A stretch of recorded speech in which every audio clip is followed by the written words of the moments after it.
সুপ্রিয় দর্শক, আসসালামু আলাইকুম। কেমন আছেন আপনারা? নিশ্চয়ই ভালো আছেন। আজকের ভিডিওতে আপনাদের সবাইকে স্বাগত জানাচ্ছি।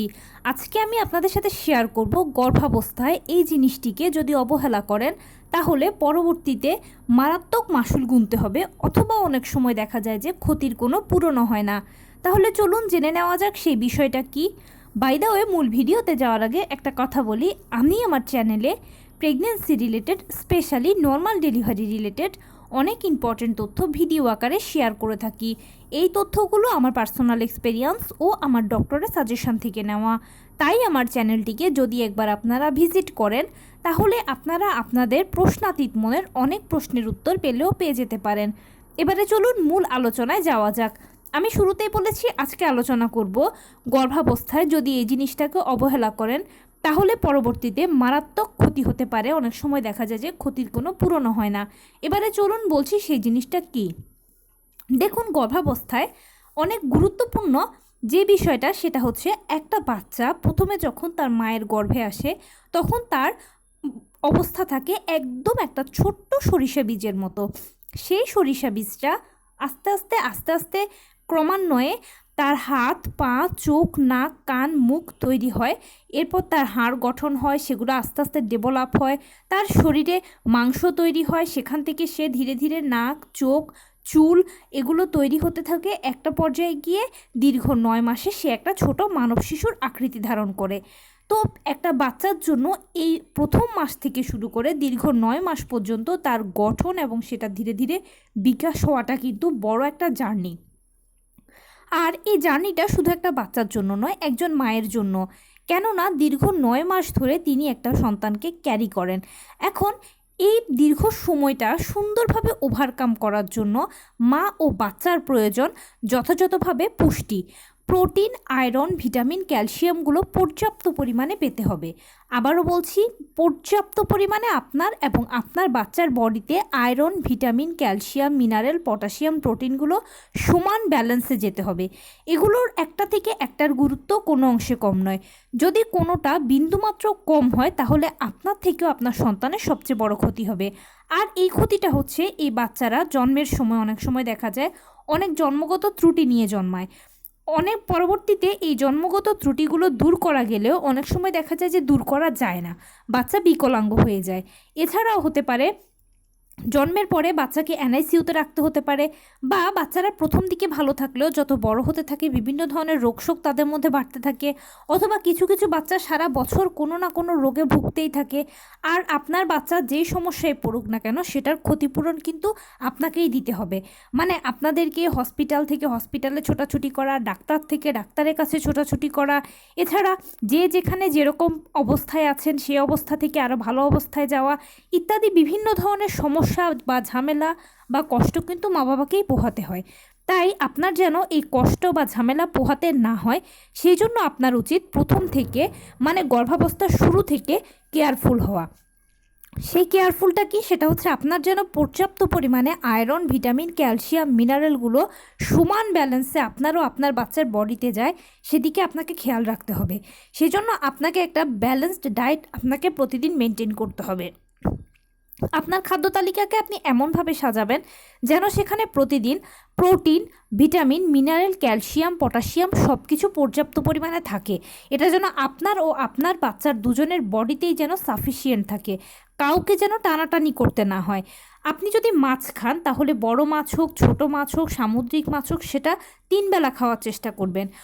যদি মাংস খান সেটা মুরগি হতে পারে, গরু হতে পারে, খাসি হতে পারে, 3 বেলা খাওয়ার চেষ্টা করবেন, পর্যাপ্ত পরিমাণে খাবেন। শুধু খেলে হবে না।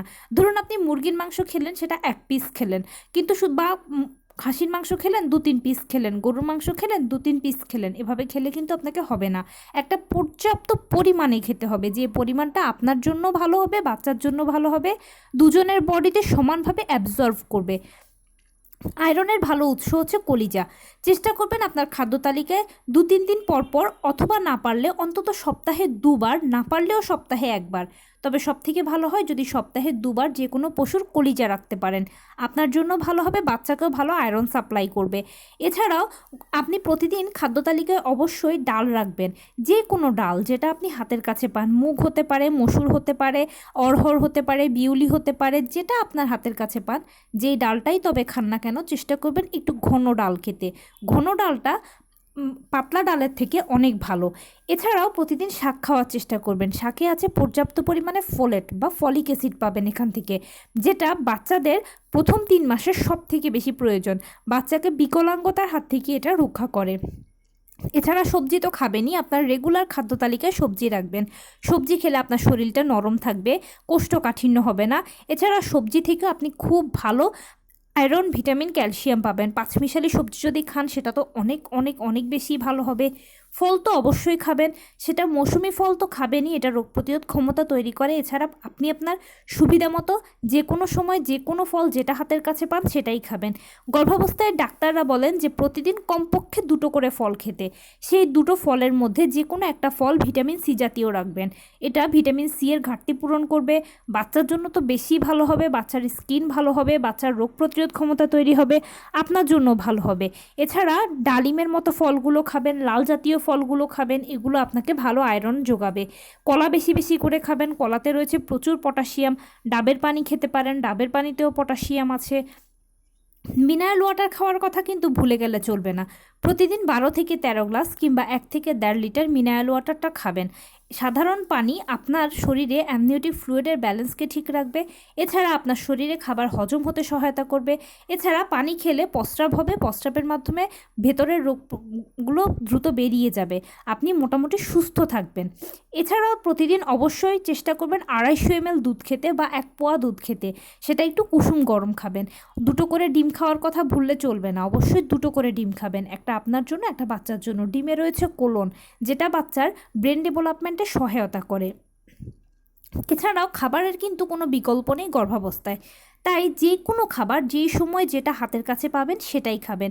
সেটা হতে পারে মাছ, মাংস, ডিম, দুধ, হলুদ ফলমূল, সবুজ শাকসবজি, লাল জাতীয় খাবার, ওমেগা 3 ফ্যাটি অ্যাসিড সমৃদ্ধ খাবার। অবশ্যই হোমমেড খাবার খাবেন, বাহিরের কোনো খাবার খাবেন না।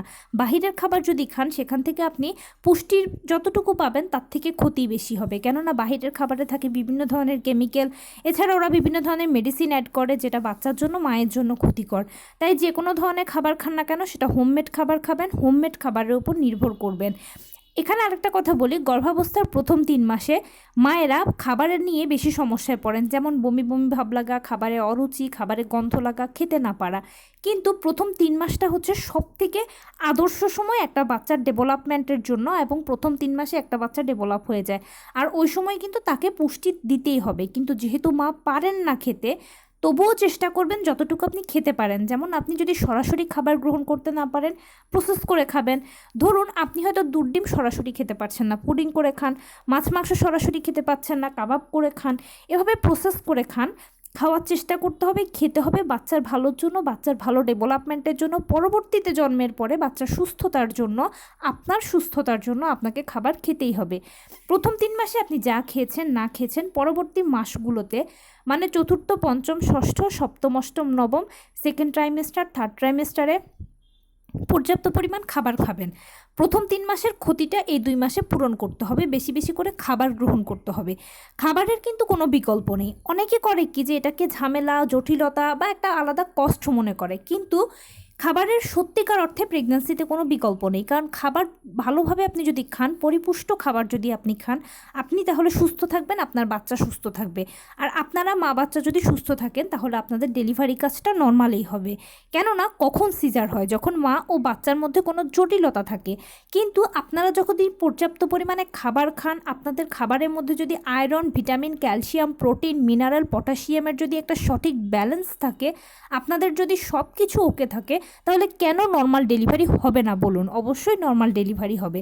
তাই যদি নর্মাল ডেলিভারি চান, একটা সুস্থ বাচ্চা চান, নিজেকে সুস্থ রাখতে চান, জন্মের পরে, বাচ্চা জন্মের পরে মায়েরা অনেক সময় অসুস্থ হয়ে যায়, পর্যাপ্ত পরিমাণে খাবার খেলে সেটা হবে না। তাই বাচ্চা জন্ম দেওয়ার পরে যদি নিজে সুস্থ থাকতে চান, বাচ্চাকে সুস্থ রাখতে চান, তাহলে খাবার নিয়ে কোনো কম্প্রোমাইজ চলবে না। আপনাকে নিয়মিত ব্যালেন্স করে খাবারগুলো খেতে হবে এবং নিয়মিত পুষ্টিগুলো নিজেকেও সাপ্লাই দিতে হবে, বাচ্চাকেও সাপ্লাই দিতে হবে। আপনার বাচ্চার জন্য এটা আপনাকে করতেই হবে। তাহলে দেখবেন পরবর্তীতে জন্মের পরেও আপনার বাচ্চার ওজন ঠিক থাকবে, বাচ্চা সুস্থ থাকবে, রোগশোক কম থাকবে, আপনি নিজেও অনেক সুস্থ থাকবেন এবং অনেক অযাচিত সমস্যার হাত থেকে রক্ষা পাবেন। তো এই ছিল আজকের ভিডিও। কেমন লাগলো বলুন। যদি ভালো লেগে থাকে ও হেল্পফুল হয়ে থাকে তাহলে প্লিজ লাইক, কমেন্ট, শেয়ার করতে একদম ভুলবেন না। আর সেই সাথে আমার চ্যানেলটিকে সাবস্ক্রাইব করার বিনীত অনুরোধ রইল। পাশে থাকা বেল আইকনটি ক্লিক করে দেবেন যেন আমি ভিডিও আপলোড করার সাথে সাথে আপনার নোটিফিকেশন পেয়ে যান। ভালো থাকবেন, সুস্থ থাকবেন। আসসালামু আলাইকুম।